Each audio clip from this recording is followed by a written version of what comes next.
daw ni lolo niya yung sabit-sabit na yan eh. Hindi daw makausap eh. Mas na-attract siya dun eh. Pag nahiniga mo dyan sa kama, di dyan lagi nakatingin eh. Kasi na-attract siya dun sa yung kumikintab. Parang isda. Diba ganun daw yung tulingan. Kaya yung tulingan daw hindi pwedeng kainin ng Adventist. Sabi natin tayo ni. Kasi dinaya. Ano ibig sabihin ng dinaya? Di ba yung anong tawag doon? Yung pain niya. Hindi naman isda. Basta makintab lang. Kasi kaya hinahabol nila. Likot eh.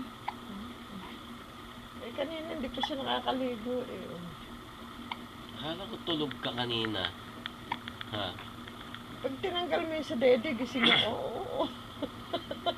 Para nagbabike siya eh, nag-exercise. Nagpapapaya.